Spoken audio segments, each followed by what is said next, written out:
Hi, I'm Norm Abram. Welcome to the new Yankee Workshop. Not long ago, we came across this antique Giltwood mirror. Although it's made of wood, it's decorated to look like solid gold. These were very popular in the 19th century, and they're still popular today. Often we would find this top panel made of glass that had been reverse painted. You might see a scene of a ship under battle, or a patriotic theme, or perhaps even a countryside setting. Now we're going to talk to antique expert Gary Sullivan, and he's going to show us several mirrors like this one. And then we're going to come back here and build and gild right here in the new Yankee Workshop.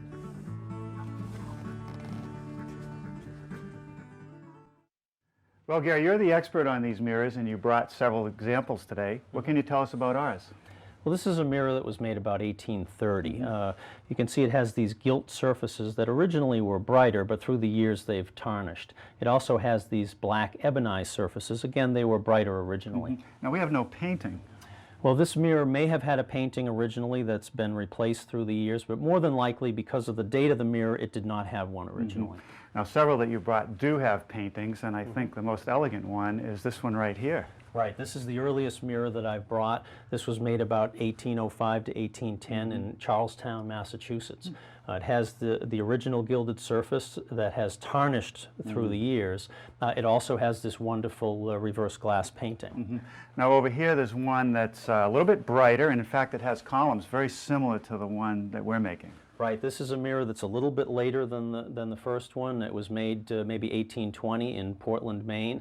It has this overhanging crest and the original gilding. You brought several small ones, and the first one here has a painting, but there's no gilding on it. Right, this is a mirror that's interesting because it does not have a gilded surface. Most of them did. This has a very primitive painting, still has the overhanging crest at the top. And this seems to be the simplest one. Right, this is a country mirror. It was probably made in New Hampshire or in Maine. What's interesting about this one is that it has these painted columns that were sponge painted to simulate bird's eye maple. And this one, I got to say, looks like metal. I mean, it's very metallic. Right, this has the original gilding. It also has this sand work where they actually used sand to create texture, on the columns. Now, the brightest one in the room is the one hanging over here. I mean, that is something else. Right. This is a mirror that has been re-gilded. It was done a long time ago, but this represents what the mirrors would have looked like originally in terms of the gilding. Well, looking at these mirrors, it seems to me there's a lot of work making one of these, particularly with the gilding aspect of it. Are we wasting our time trying to reproduce something? No, not at all. These mirrors were very popular in the first part of the 19th century, and they're still popular today. I've seen some wonderful examples that maybe have the original maker's label on the back of the mirror with a wonderful reverse glass painting, sell for as much as $8,000. Yet you can buy a mirror that's not quite as elaborate for maybe $500. So they're still very popular today. Okay, so we're not wasting our time. Not at all. All right, well, thanks for a little bit of history on Giltwood mirrors. My pleasure. Well, here's the Giltwood mirror that we started with, and here's a copy, at least the woodworking part. The woodworking is simple, the gilding is going to be the challenge. And it starts with the selection of the correct wood. Now, poplar is a popular choice for gilders because it's a tight grain wood. I want something that's nice and tight, not porous like oak. It has to be something that machines well and turns well and sands absolutely smooth. So here I have the pieces for the flat frame, the stiles, the rails, and the divider piece. The first thing I want to do is make a rabbet on all those pieces to receive the mirror. Here's the setup for making that rabbet. I've started with my stacked dado set up at 1/2 inch width. In order to form a rabbet, part of that head has to go under the fence. So I've installed this sacrificial fence on my permanent fence so I won't destroy it. The other thing I want to do is install a feather board, and that will help hold the stock down as I push it through. Now, before we use any power tools, let's talk about shop safety. Be sure to read, understand, and follow all the safety rules that come with your power tools. Knowing how to use your power tools properly will greatly reduce the risk of personal injury. And remember this, there is no more important safety rule than to wear these safety glasses.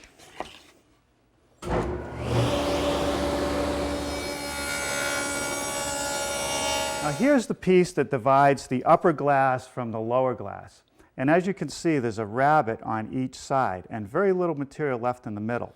So I start with a piece of stock that's extra long and carefully push it through with a push stick. The parts of the mirror framed are joined with mortise and tenon joinery. The tenons are on the rails, the mortises are in the stiles. There'll be a long mortise at the top and bottom of each stile for the rails and one that goes sideways for that divider bar. I've set up my dedicated mortiser with the smallest chisel I have, which is a 1/4 inch, adjusted to the correct depth, and now I'm ready to drill them out. Now I'm ready to start forming the tenons on the rails. I'm going to make a shoulder cut here and here. Then I'll nibble away the material at the edge of the tenon. And then lastly, I'll remove material on this edge to accommodate the rabbet.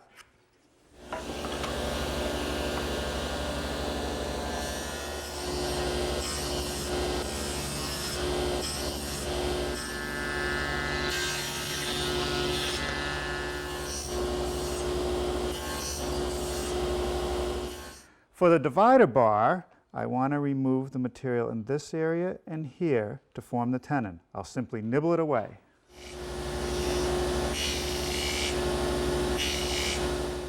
A little bit of glue in all these mortises and on the tenons. We'll put it together, clamp it up, and let it cook for a while. Now for the turnings.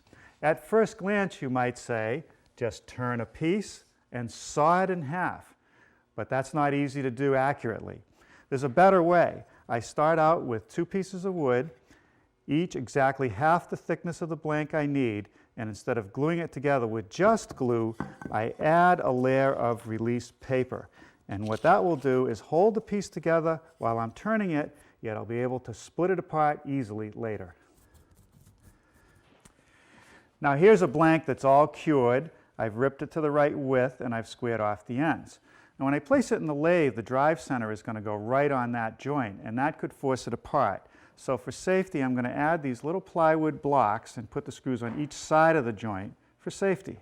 I've tipped my saw blade to 45 degrees so I can clip the corners on the blank, and that'll make the turning go easier. The first step in the turning is to make this blank round, and for that, I'm going to use my gouge. Here's a full-scale drawing of the turning that I want, and I'm marking each transition point. Get this. Okay, now using my caliper, I can set a dimension, and then using my parting tool, I'll start to make the initial cuts. Now I've switched to a small gouge to make a series of flutes. Come in from each side until I get to the depth that I want. Now back to an even smaller gouge. I'm going to form some beads on these 2 areas just by starting at the middle and rolling to the outside. I want to do a real good job sanding these because that's going to affect every other step. Now here I've got the frame out of the clamps and it's all sanded nice and smooth on the face. I'm going to flip it over onto these blocks and you can see that I've drilled a series of holes all the way around the frame, and that's to attach the corner blocks and the half columns. I'm going to start by putting on 2 of the corner blocks on opposite corners. No glue now, just screws. Before I install the other 2 corner blocks, I'm going to split the columns in half and cut them to length. And that's all there is to it. Now I'll sand off the excess paper. For the last few minutes, I've been taking the columns and trimming the ends. I made them a little bit longer until I get the blocks flush on the outside of the frame and a nice tight fit with the column. Now here, I'm attaching those split columns with a few screws, because I may want to remove them during the gilding process, particularly when I do the flat part of the frame. Okay, that takes care of the woodworking. Now for the gilding. Wow, talk about gilding. This does look like real gold. And you do the painting as well, right, Linda? I do, yes. This painting is typical of a Federal mirror, you know, the basket of fruit. And the mirror, when I bought it, had gold paint on it, which I was able to strip off, save the original gesso, and then re-gild to look like the way it looked when it was new. It's a beautiful piece. Thank you. And over here on the wall, you have a gilded clock. And even though I don't see much gold, I know this is made out of wood and that it's been gilded. It looks like the real thing.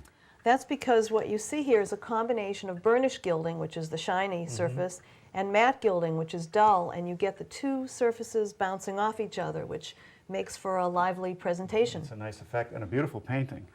The War of 1812, and I can open this, and you can see what the painting looks like on the back side. Now in the hall, there was a small mirror that seemed to be a small version of what we're trying to do. What can you tell me about that piece? Well, this is an 1830s country cousin to the more high-style Federal pieces, and it's an original painting.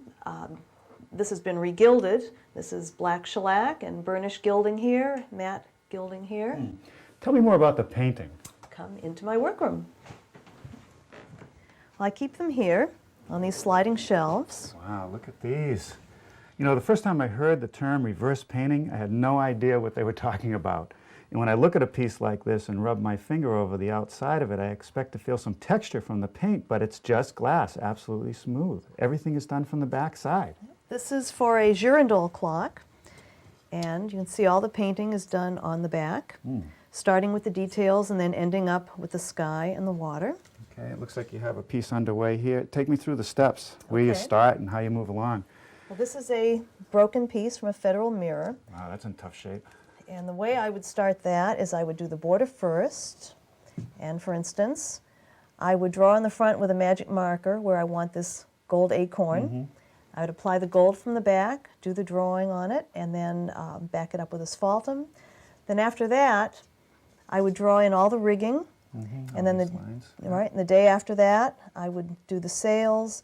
For instance, on the flags, I would do the red lines one day, the white lines another day, the blue dots or stars would be one day, and then the blue the next. So everything that's forward is first, and then you move back from there. That's why it's called reverse painting, I guess.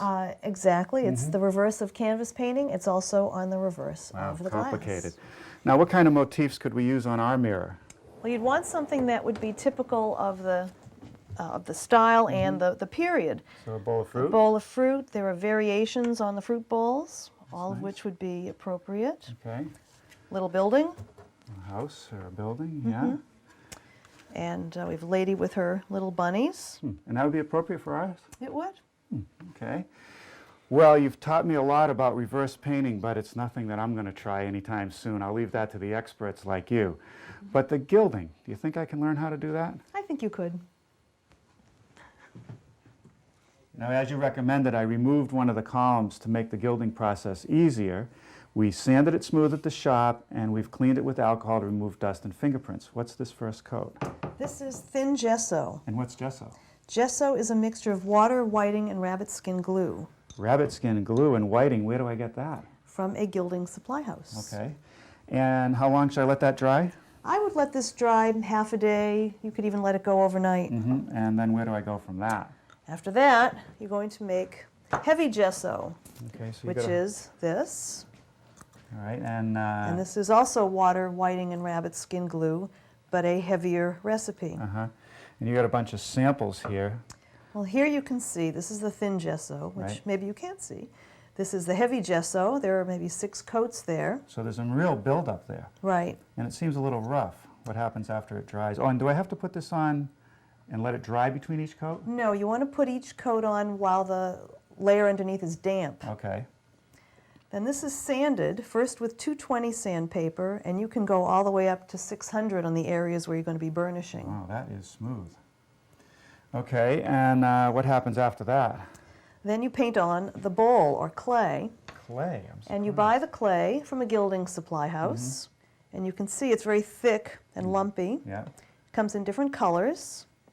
And what do we do with that? We thin it with water, and I would use distilled water.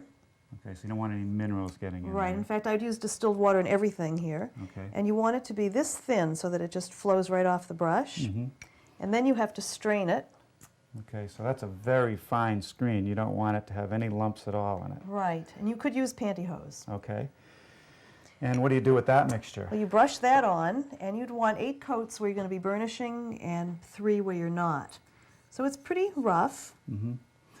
And I noticed that you heat all these liquids up before you apply them. They That's have to be about, what, body temperature, 100 degrees A or little so? warmer than body temperature. Okay. You want to be able to liquefy the rabbit skin glue. So you can see this is the clay, all made up with the glue in it. Okay. And after those coats dry? You polish this with, this is 5/0 steel wool, and you just polish it, a lot of elbow grease, Right. and it will have sort of a ceramic kind of Right. a finish. So you're really getting that smooth. And how about the gold? The gold. Okay, this is a gilder's tip. It's made of squirrel hair, and I'm wiping it across the back of my hand where I have just a little bit of petroleum jelly to be able to pick up the gold. And this is a gilder's knife. I'm going to draw it away from me and towards me, cut the gold, pick it up, Wow, look at that. and then I'm going to wet the surface. This is just water, and the water will activate the rabbit skin glue that's in the clay, and there it is. Wow, that's pretty simple. Well, it seems a little wrinkly. Well, when it's dry, it'll be smooth. Well, it's been about 15 minutes, Linda. How do you know when it's dry enough? Well, this is an agate burnisher for burnishing the gold. So that's And an you- actual stone. It is a stone, and you want to be very careful not to scratch that. But you rap on here, and you hear a sharp sound. If you rap here, it's a bit of a thunk, so it's not quite ready. I would give this another couple of minutes. Okay. Well, we've gone another 5 minutes. What do you think? I think this seems pretty good. That's Okay. a sharper rap there. So what you do is you can just take a cotton ball, or even just with your finger, wipe off all that excess. And it smooths right out. And with your burnisher, you just go back and forth. Okay, I can see And it polishes up to a sort of a mirror finish. Yeah, like real gold. Just Well, like it is real real gold. That's right. Okay. And then you- Now, what parts of our mirror mirror frame do you think we should burnish? And typically you would burnish, the high points, the coves. So all these details, I'd burnish all those. Right. And this will be oil gilded, this will be oil gilded. All right, so that's going to look flat. And Right. these will be the highlights that are going to pop. Right. Well, you've taught me a lot, but if I get in trouble, can I give you a call? You will get in trouble, and yes, you can call me. All right, wait by the phone. Well, I think we got it right. Made our notes from Linda's lesson. And here I'm beginning to apply the first coat of the gesso, the thin coat, which acts sort of like a primer. Nice even coat over the whole frame and the turnings. Now I'm applying the heavy gesso, and I want that to be wet on wet. I don't want it to dry between coats. On the flat surfaces, I'm going to put 3 to 4 coats, and on the turnings, an additional 3 to 4 coats where there'll be highlights. Well, I got to say, this gilding process is very time-consuming. After putting on the rest of the gesso, I sanded all the surfaces down to 220 grit sandpaper. Then I started in with the bowl, which is the red clay material. It's rabbit skin glue again, whiting, and some clay. I put 8 coats wherever it's going to be burnished, 6 coats elsewhere. When I was done with that, again, hours of sanding, getting it nice and smooth, and then burnishing it with 4/0 steel wool. And finally, I'm ready to apply some gold. I've applied some of the gold to the frame. This is known as oil gilding. I didn't bother doing this centerpiece because the column will cover that area. For the oil gilding, I start out with a size, this material. And I want to put on a very thin coat. This is called quick size. It'll dry in about a half hour, but then I only have about an hour to put on the gold. So I don't want to try to do too large of an area at once. Now for the water gilding on the turnings, the parts we're going to burnish. And this is more difficult than the oil gilding. I've cleaned the piece with some alcohol. Here's a piece of the gold, ultra thin gold, 1/250,000th of an inch thick. I want to cut a piece first, just using this knife. I want to pull it towards me. I don't want to saw back and forth. And I found that if I use smaller pieces, I'm much better off because of the intricacy of the turnings. Here I have a gilder's tip, and I've rubbed it on the back of my hand, which has a little bit of Vaseline on it, and that helps pick the piece up. So you can see, yeah, just sticking together a little bit. Just pull that away. Now it's on the brush. Next thing I want to do is wet the surface with Gilder's liquor, which is a combination of water and alcohol, 2 to 1. And before it dries up, I want to try to pick up this piece of gold and drop it on the turning. Just drop it on and let it set. I don't want to fool with it. And I'll keep putting on pieces till I cover a good size area.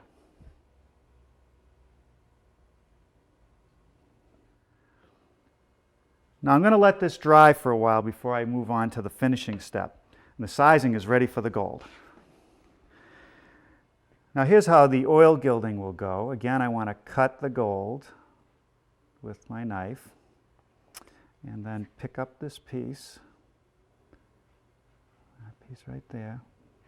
I'm going to bring it over to my frame and I want to drop it right on like that and kind of let it fall over the edge. And good, that came out pretty good. Came off the gilder's tip okay, and then I'm just going to dapple it a little bit to press it down. All right, I think that's dry enough. It's been setting for a while, so I'm just going to take this brush and brush away the excess gold. This little flaky gold just comes right off. That's typical. Do the edge here, get rid of the excess.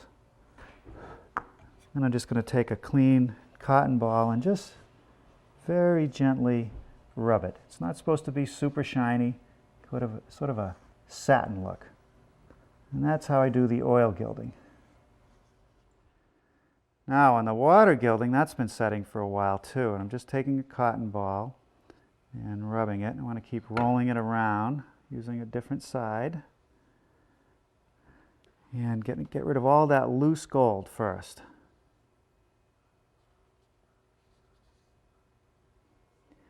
Now any holes or holidays, I should be able to patch those later. Well, now what I want to do is burnish it to make it really shiny so it looks like actual solid gold. So I'm using this agate stone, and it's just a matter of working over the area a little bit at a time, pushing down, making it shiny, all the highlights of the turning. Now if you look down at this other end, you can see where I've done this, and it does look like solid gold. I got to tell you this though, after working on this project this long, I have a lot of respect for gilders. Wow, look at this. Linda, that is beautiful. It looks a lot better than where I left off. Well, about 23 hours later, I've got all the gilding done for you and the glass painting. All right, tell me about the painting. How'd you do that? I took photographs of the shop and did drawings to scale, did a stenciled border like you see in Hitchcock chairs, a gold leaf border to match the frame, and then painted the seam. Well, I love it. You took a little artistic license, but you did get the sign in and the clematis. Beautiful job. Congratulations. Thank you. My and pleasure. Thank you for all the lessons on gilding. I know how to do it now. Well, you did beautiful prep work, and we would hire you anytime. Well, thank you very much. Now let me show you what we're going to build next time. It's an entrance door, and not just any entrance door. It features bullseye glass, solid mahogany for stability, and long-lasting solid brass hardware. It's a custom entry door, and we're going to build it from scratch next time right here in the new Yankee Workshop.